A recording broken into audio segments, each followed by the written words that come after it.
หากส่วนใหญ่นี่คือพาสโกลาวนี่เข้ามาตัวใดที่มันเป็นไปบ่ได้มันเพิ่นจะ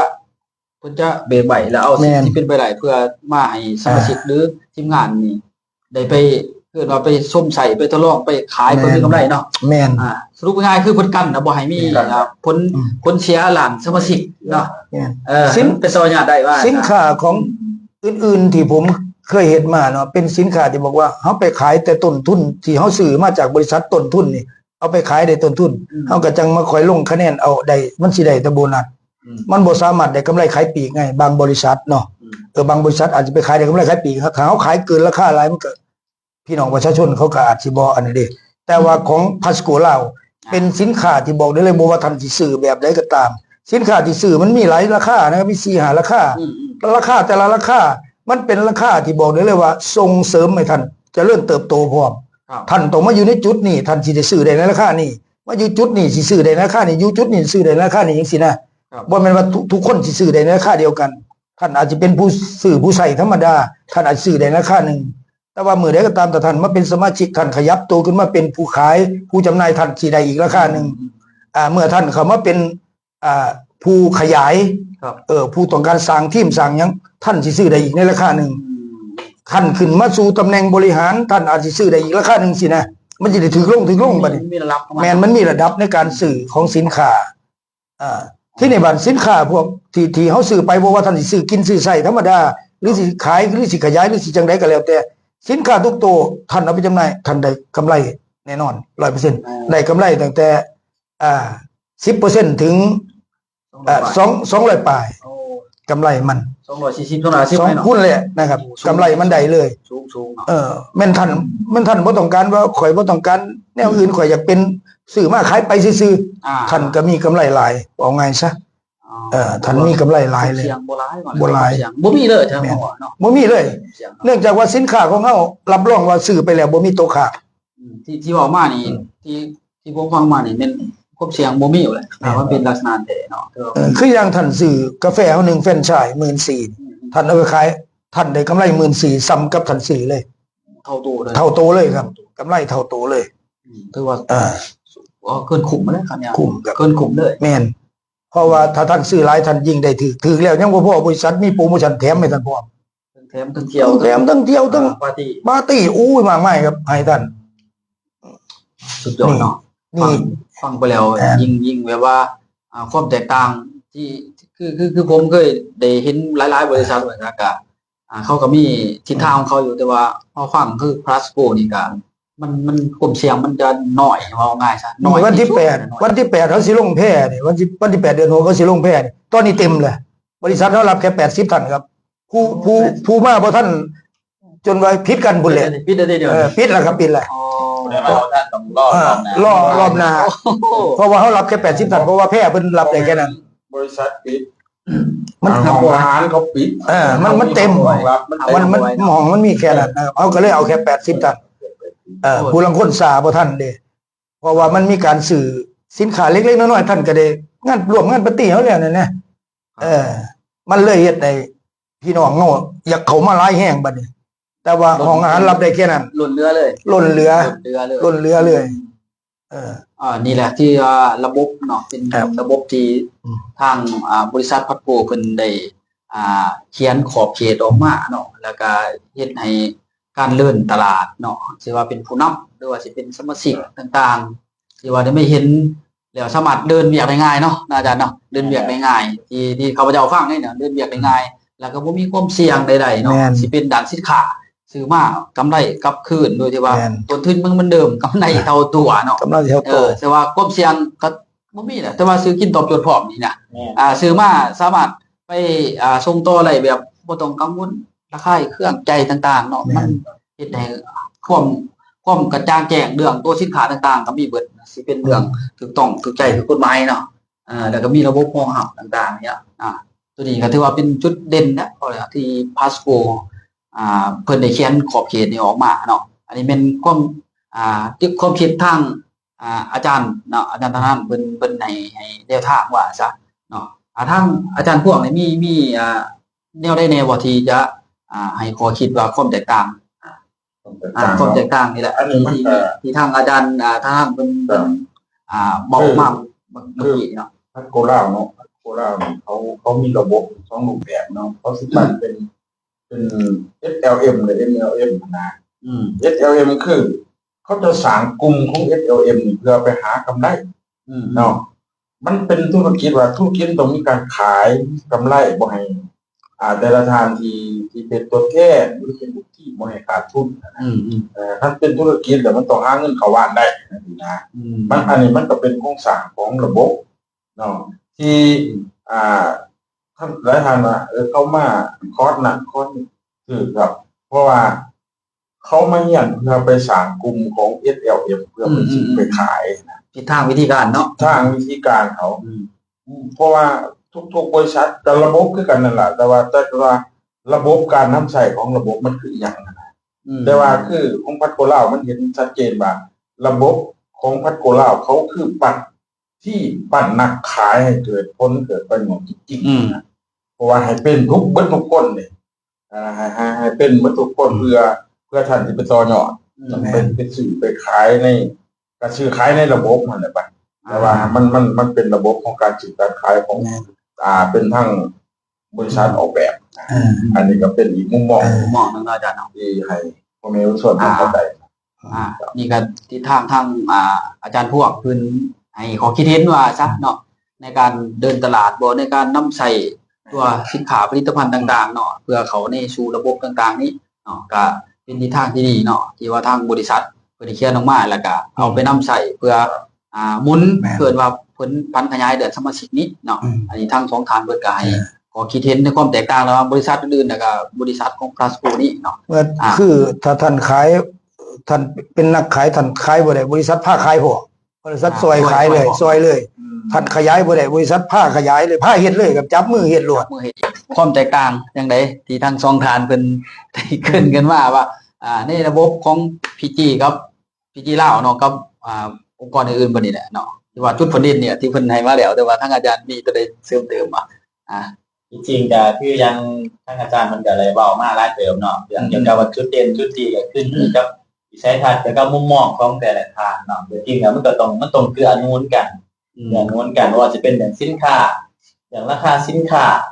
แล้วก็เรื่องเพื่อนว่าเรื่องแผนการตลาดในต่างๆหรือว่าเรื่องเงื่อนไขต่างๆที่สมาชิกหรือว่าผู้นำที่จะได้มันจะเกื้อหนุนกันในเรื่องระบบที่มันเป็นตัวนำแต่สำหรับมุมมองของข้าพเจ้าแล้วคือพาสโกล่าเฮาที่เป็นระดับหนึ่งด้วยก็คือเรื่องระบบหรือว่าเพื่อนบอกตามภาษาบ้านเฮาว่าวิธีการเนาะวิธีการเฮ็ดนะวิธีการเฮ็ดสินค้าดีเป็นการตลาดดีประธานบริษัทดีค่าต่างๆแล้วแต่ว่าวิธีการในการเฮ็ดในการโดยที่ว่าสมาชิกเฮาเป็นคนใหม่เฮ็ดบ่เป็นเฮ็ดธุรกิจบ่เป็นแต่ว่าเฮ็ดเวียกงานในการบ่เป็นนั่นก็คือเขามาแล้วบริษัทเฮานำพาเฮ็ดจับมือพาเฮ็ดพาหาภาษาจังซี่นะมันจะเป็นจุดเด่นจุดดีแฮงอยู่วันนี้ว่าคันคือว่าเนาะคันว่าผู้ใดเก่งอยู่ไสมันก็ได้นะแต่คันบอกว่าเบิดนะแต่ว่าคันในระบบเฮาคือเป็นระบบที่วิธีการที่ว่าคนอื่นสามารถเฮ็ดนำได้เดินตามนำได้แล้วก็ประสบความสำเร็จไปนำได้จับมือเฮ็ดได้เลยเนาะแม่นจับมือเฮ็ดได้เลยแล้วก็อยากฝากอย่างนึงคือสำหรับข้าพเจ้าอย่างสินค้ามันตอบโจทย์โดยเฉพาะเกี่ยวกับกฎหมายบ้านเมืองเฮาแล้วก็เศรษฐกิจบ้านเฮามันสมเหตุสมผลดีที่สุดทางบ่เสียทางเข้ามาเบิ่งที่บริษัทเฮายินดีอธิบายยินดีให้ข้อมูลต่างๆเกี่ยวกับทางมาศึกษาเบิ่งใจพอใจให้เดินไปนำกันถ้าบ่ถูกใจมันยังเฮาก็บ่ว่ากันตามอย่างระบบสินค้าต่างๆเด้อท่านอยากกินอยากใช้สินค้าเฮานี่เฮามีให้เด้อเป็นกาแฟเนาะหรือว่าท่านอยากกินปุ๋ยก็ได้เด้อเฮาสิบ่ได้จะปุ๋ยบ่ได้เนาะเพิ่นกินเนาะแม่กินเฮามีสินค้าอยากทดลองอยากทดลองเนาะเดี๋ยวกาแฟอย่างสมุนไพรต่างๆทานมาเยี่ยมยามชมเฮาเนาะมาหาพวกเฮาได้อยู่ที่สำนักงานของเฮาอยู่บ้านเกี่ยวสัมพันธ์นครปากเสแขวงจำปาสักเนาะผู้ใดไกลไปยังไกลมาหาบ่แวะกันเชิญมาแวะหาพวกเฮาได้ที่บริษัทเนาะแม่บริษัทเรายินดีต้อนรับทุกท่านต้อนรับทุกท่านเลยสุดยอดเนาะก็คือมาช่วงสุดท้ายเนาะช่วงสุดท้ายของเฮาก็คือบรรดาอาจารย์ที่เพิ่นได้ให้ข้อคิดเห็นเนาะในการเฮ็ดธุรกิจที่พลัสโกล่าเนาะหรือว่าบริษัทอื่นที่เขาก็ดำเนินการปกติน่ะแต่ว่ามาอยู่ในพัดโกล่านี่มีความแตกต่างที่ว่า หลากหลายนะเอาง่ายเนาะที่ทางข้าพเจ้าได้ฟังเนาะทั้งบรรดาอาจารย์3ท่านที่เพิ่นให้ข้อคิดเห็นนี้เนาะข้าพเจ้าก็สรุปย่อๆให้เห็นได้เลยว่าใน Plasco ลาวนี้เนาะเป็นบริษัทที่มีเขาเรียกว่าเส้นทางแผนที่เนาะลายแท้กันมาแล้วเนาะ แม่น ไปมีจุดมีจำมีขอมีเขตมีเป่าเดินไม่หมายเนาะว่าทางคณะของผู้นำเพิ่นจะไปแบบใดเนาะตามที่ข้าพเจ้าสรุปย่อๆเนาะมาแบบใดที่เพิ่นเขียนมาแล้วเนาะแล้วก็ผู้นำจะเดินไปตามระบบน่ะเดี๋ยวก็ให้สมาชิกเนาะหรือว่าเป็นผู้ประกอบการบ่หรือว่าเป็นผู้บริโภคต่างๆเนาะได้มาสัมผัสที่ว่าเห็นจริงเกิดบ่รูปธรรมเป็นหลักเนาะเป็นรูปธรรมและในรูปธรรมนี่ก็สามารถส่งต่อให้ได้เห็นทุกพื้นที่ได้เลยเนาะซึ่งมาในเฟซในไลน์ที่ทางข้าพเจ้าก็เลยเข้าไปเบิ่งนี่แล้วว่าทีมงานลงไปเนาะแต่ละจุดเขาก็เฮ็ดเป็นรูปธรรมซึ่งบนโครงสร้างของทางประธานเพิ่นได้เขียนออกมาเนาะแล้วทางระบบเนาะคือ3 1 Academy เนาะบนทางบอสอิสระธรรมวัฒน์วงศานี่ที่เพิ่นได้เขียนมาในขอบเขตนึงแล้วทางประธานฝั่งลาวเฮาคือทานทุ่งชัยปีศาจเนาะซึ่งเพิ่นก็ได้เขียนอีกขอบนึงออกมาคือเป็นโครงสร้างห้องหับคือระบบ P125 เนาะในระบบตัวนี้จังว่าเป็นการบ่งบอกคือว่าความแตกต่างและผลเด่นแนวใดฮะเนาะในการผลเด่นนี้ก็คือเพิ่นเจริญตามขอบเขตจะมีคอร์สเนาะที่ทางทั้งอาจารย์ได้สื่อสารในข้าพเจ้าได้ฮู้ว่าซะมีคอร์สเกิดขึ้นนะแล้วก็มีการเรียนรู้เนาะอาจารย์การเรียนรู้จังคอยว่าเรื่องการขายสินค้าเนาะขายสินค้าโดยที่ใส่ความรู้หรือวิสัยทัศน์ของผู้นำที่ได้มาศึกษาน่ะเป็นผู้การขายเนาะบ่แม่นว่าขายเอากาแฟไปขายแล้วก็จบเนาะบ่เอาปุ๋ยไปขายแล้วก็จบบ่แม่นคนจะขายเรื่องวิสัยทัศน์กับความรู้หั่นยกอย่างว่าปุ๋ยดีแบบใดใส่แบบไรล่ะให้ผู้ตัดสินใจคือผู้ชมใส่ผู้ประกอบการในการตัดสินใจของความธุรกิจเนาะอันนี้คือเป็นบาทเก่าสำคัญได้รับในพาสโกลาวเนาะนี่เป็นจุดแตกต่างและผลเด่นที่สุดจากนั้นก็มีตัวสินค้าอีกเนาะสินค้าที่ว่าสามารถตอบโจทย์ที่ว่าเป็นอย่างกาแฟไวโอกาแฟบ่กาแฟไวโอกาแฟแล้วก็มีพญาอินทรีเนาะที่เขามาใหม่ๆแต่ว่าเก่าๆหั่นแหละที่จริงแต่ว่าเพิ่นเขามาเพิ่มเติมเนาะเสริมสร้างเขามาเติมอีกเนาะก็คือพญาอินทรีแล้วก็มีตัวกาแฟอื่นๆหลากหลายที่จริงเนาะได้พัดโกลาวเพิ่นหลากหลายเนาะแล้วก็มีตัวปุ๋ยสิเป็นชนิดเม็ดแต่สิน้ำคือปุ๋ยเก่าเกษตรนาโนซึ่งปัจจุบันเนี่ยก็เอาง่ายคือลงหลังเนาะที่เฮาเห็นกันนะมีลงหลังแล้วก็ตามพื้นที่พื้นฐานแล้วก็เบื้องภาครัฐเพิ่นก็ได้ห้องหับในจุดนี้แล้วเนาะในจุดนี้แล้วสิเป็นการลงไปแล้วในกลโฆษณาที่ว่าให้ข้อมูลก่อนจะคอยขายเนาะแต่ว่าคือหลายบริษัทเนาะที่เขามาแล้วมาขายสู่แต่ว่าเขาก็ขายตามเขาแต่ว่าการขายเขาคือเอาปุ๋ยไปขายแล้วก็จบใหม่แต่ว่าบริษัทของพาสโกลาวนี่ก็คือเอาผู้นำไปโฆษณาก่อนเอาวิชาการไปข้อมูลก่อนให้ข้อมูลแล้วจะคอยขายบ่แม่นขายมื้อนั้นเด้อเนาะมันสิมีขายมื้อต่อไปครับขายอาจจะเป็นโฆษณามื้อนี้แล้วขายมื้อที่2ที่3ขายแล้วบ่แม่นว่าขายแล้วจบเฮายังบริการอีกเอาไปเบิ่งไปแย่งว่าท่านใส่แล้วได้ผลผลิตแบบจังไดอีกเอาไปดูแลอีกตรงนั้นนี่คือเป็นทิศทางเพิ่นว่าซะเนาะทิศทางที่ว่าเฮาได้มาโซเดโอร่วมกันมื้อนี้แหละเนาะก็ทั้งอาจารย์3ท่านเบิ่งให้ข้อมูลหลากหลายเนาะที่ทางบริษัทมีขอบเขตที่เขียนออกมาแล้วเพิ่นมาสื่อสารแนวเห็นเนาะบางเทื่อมื้อหน้าอาจจะได้ถูกเชิญมาโอร่วมกันตื่มเพื่อว่าให้ขอคิดให้ข้อมูลในบรรดาผู้นำบ่หรือว่าสมาชิกหรือว่าผู้เยาวชนเฮาอาจสิบ่ทันจักเนาะที่ว่าบริษัทพัดโกตั้งอยู่ไสจังไดจุดใดนี่ที่ว่าได้เห็นกันว่าซะในโลกโซเชียลเนาะเพราะว่าเอาง่ายก็คืออันสมาชิกเขาอาจจะบ่ทั่วถึงกันแหละเนาะบางทีก็บ้านเฮาบางคนเมื่อไปทางเขตนอกเนาะอาจจะบ่มีโทรศัพท์ผู้เฒ่าผู้แก่อาจจะบ่มีนะหรือว่าผู้วัยรุ่นอาจจะเล่าส่งต่อกันไปเฮาก็ได้สื่อสารไปทางนี้เพื่อให้เห็นแนวทางในทิศทางที่ชัดเจนขึ้นนี้เนาะก็ที่ไปที่มาของบริษัทเนาะก็ให้เห็นกว้างขึ้นกว่าเก่าในจุดนี้แต่ว่าเฮาก็ได้เชิญทางบรรดาอาจารย์นี่แหละมาเพื่อสื่อสารให้เห็นในจุดผลเด่นนี้เนาะก็ถือว่าถ่ายสุดท้ายเนาะก็บ่มีหยังเนาะก็มีแต่ขอบใจทั้ง บรรดาอาจารย์ทั้ง3ท่านนี้ที่เขามาร่วมรายการของพาสโกลาวเฮาเนาะในการทำรายการเนาะในการอบรมให้ผู้รู้เรื่องเราพาสโกเนาะจุดแตกต่างความแตกต่างในหลานธุรกิจระหว่างบริษัทอื่นและบริษัทพาสโกแตกต่างอะไรมื้อนี้เพิ่นก็ให้ข้อมูลที่ให้เฮาสามารถไปเก็บคิดได้เนาะเพื่อว่าไปส่งต่อและให้ข้อมูลเติมในแต่ละพื้นที่บ่ว่าสิเป็นสมาชิกหรือสิเป็นผู้ให้ประชาชนเฮาก็สามารถเขารับฟังรายการแล้วก็เอาไปต่อยอดได้เลยเนาะอันนี้ก็ถือว่าเป็นอันสำคัญเนาะสำหรับมาฮอดสุดท้ายเนาะข้าพเจ้าแนะนำต่างหน้าเนาะก็คือแนะนำผู้ทำรายการเนาะในมื้อนี้ก็มีแต่ขอบอกขอบใจเนาะบรรดาอาจารย์ที่ได้สละเวลามาร่วมในรายการของเรามื้อนี้เนาะในมื้อหน้าอาจจะได้เชิญมาอีกเทื่อนึงนะอาจารย์เนาะว่าได้ข้อมูลเนาะแล้วสุดท้ายนี้มีหยังที่ทางอาจารย์เนาะให้ฝากทางผู้รับชมรายการเฮาว่ามีหยังฝากเพิ่นบ่ด้วยว่าจังไดสามารถฝากได้เลยเนาะในรายการของเฮานี่แล้วเฮาจังสิคอยจบรายการเฮาเนาะมีหยังฝากเพิ่นบ่ก็คันพี่น้องผู้ใดนะครับหรือว่าสมาชิกท่านใดที่มีปัญหาเกี่ยวกับเรื่องการเฮ็ดเกษตรนะครับท่านสามารถโทรศัพท์สอบถามมาอย่างบริษัทพาสโกเฮาได้เนาะหรือว่าพี่น้องผู้ใดที่เคยใส่สินค้าของเฮาแล้วแต่ว่าก็มีปัญหาหรือว่ามีเรื่องอยากสอบถามอีกอย่างอีกก็สามารถสอบถามมาได้โดยตรงนะครับหรือว่าโทรมาหาเฮานะครับคันโทรมาหาข้าพเจ้าก็030-284-9395โทรมามีปัญหาใดเฮาสามารถพูดคุยกันได้หรืออยากให้เฮาไปหาอยากให้เฮาไปลงพื้นที่เฮายินดีสิไปนะครับเฮายินดีสิไปหาเลยอาจารย์เชิญชวนพี่น้องเนาะมาร่วมงานกับพาสโกลาวเฮาหรือว่าอยากมายามอยู่ที่ออฟฟิศของพวกเฮาก็มาหลายเนาะที่ห่างพื้นที่มองเนาะให้พี่น้องเฮามาว่าอยากไปเห็นอยากไปหยังก็เชิญพี่น้องเฮามาหลายเนาะหรือว่าพี่น้องมีปัญหาเรื่องใดอยากสอบถามอยากปรึกษาเนาะว่าจะเป็นทางด้านสุขภาพคนหรือสุขภาพพืชเนาะข้าพเจ้าสิฝากเบอร์โทรไว้เนาะ020-9273-7806เนาะ